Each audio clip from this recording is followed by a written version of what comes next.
చేయగలిగితే మాత్రం big change వస్తుంది. నిన్నటితో ఈరోజు మీటింగ్తో అది ప్రూవ్ అయింది. ఇద్దరు కలిసి చేస్తే వండర్ చేయొచ్చని.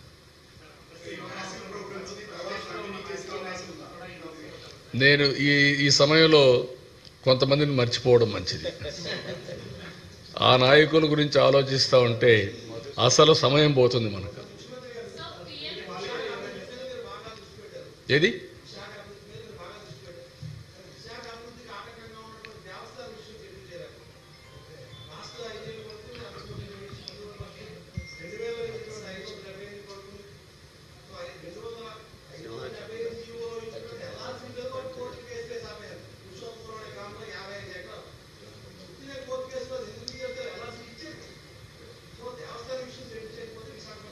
అది కూడా వర్కౌట్ చేస్తున్నాం.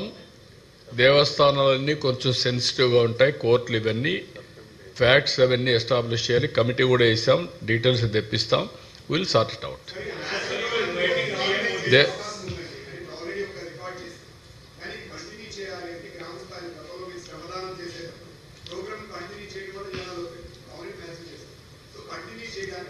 నేను అందుకనే ఇప్పుడు ఏమన్నానంటే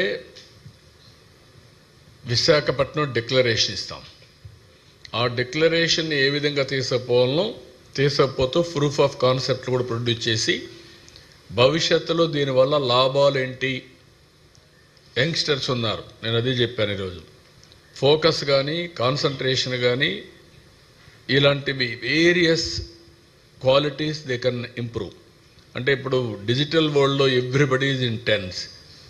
ఇది కానీ అడాప్ట్ చేసుకుంటే టెన్స్ ఫ్రీ లైఫ్ ఉంటుంది, వండర్స్ చేసే అవకాశాలు వస్తాయి. మీరే చూస్తారు in course of time various థింగ్స్తో ముందుకు వెళ్తాం.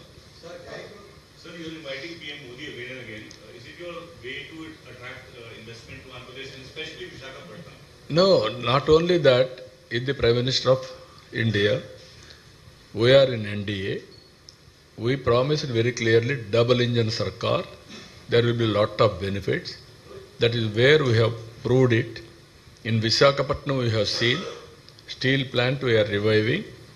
That is very clear. Visakha Ukku, Andhra Hakku, that was the sentiment. Even today that is the sentiment. So we protected. Railway zone, we are able to put it on track. Even Polavaram we have done. So much of investment has come to Visakhapatnam. Even Google is going to come, TCS, Cognizant, even airport is going on, metro is going to start immediately. So much of development is taking place in Visakhapatnam, not only Visakhapatnam, even in Rayalaseema.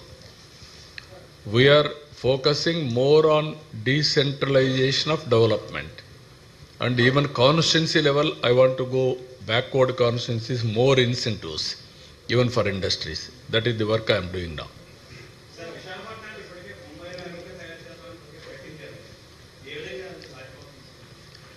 నేనేమంటానంటే విశాఖపట్నానికి చాలా భవిష్యత్తు ఉంటుంది. రేపు ఎల్లుండి మీకు మళ్ళీ ఒక విజన్ డాక్యుమెంట్ కూడా తయారు చేశాం. 9 డిస్ట్రిక్ట్స్ ఇది ఎకనామిక్ హబ్ కింద తయారు చేయడానికి. పాత శ్రీకాకుళం, విజయనగరం, విశాఖపట్నం, ఈస్ట్ గోదావరి ఈ 4 జిల్లాలు కలిసి 9 ప్రజెంట్ జిల్లాలు కలిపి ఒక ఎకనామిక్ కారిడార్ కింద ముంబాయి కంటే బెటర్గా ఆ నమూనాలో డెవలప్ చేయాలనుకుంటున్నాం. నీతి ఆయోగ్ రిపోర్ట్ ఇచ్చారు, ఆ రిపోర్ట్ తొందరలోనే ఇక్కడ రిలీజ్ చేస్తాను. యాక్షన్ ప్లాన్ తయారు చేస్తున్నాం, దానికి ఒక ఆర్గనైజేషన్ కూడా సెటప్ చేస్తాం. అదే మాదిరిగా తిరుపతి కేంద్రంగా పెట్టుకొని రాయలసీమకు కూడా ఒక ఎకనామిక్ కారిడార్ తయారు చేస్తాం. అది కూడా ఏ విధంగా డెవలప్ చేయాలి దానికి ప్రణాళికలు తయారు చేస్తాం. మూడోది అమరావతి బేస్డ్గా పెట్టుకొని ఆ ఏరియా కూడా తీసుకొని డెవలప్ చేస్తాం.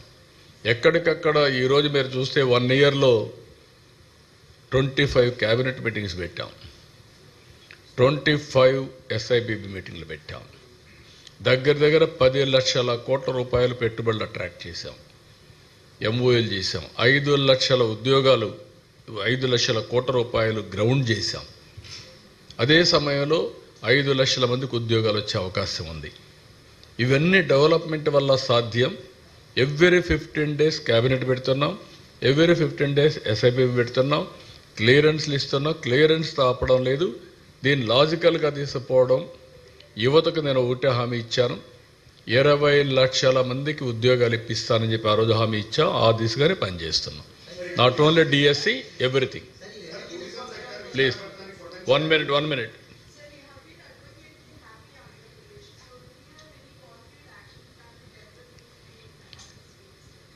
That is where I am working. Wealthy, healthy, happy Andhra Pradesh. 3 will go simultaneously. That is the vision document we have prepared. Now so many concepts we are getting for wealthy, how to go about welfare, empowerment, P4. Through public policies, I wanted to empower last mile. I am reminding the responsibility of high NHI individuals, high net worth individuals. They're responsible to adopt last mile, either one or many. This is the work I am doing. Nowhere, as on today, P3. What is P3? Public-private partnership.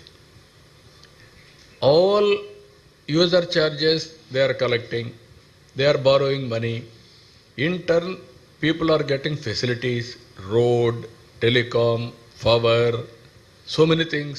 All these things are happening. Now, some people are becoming billionaires, millionaires.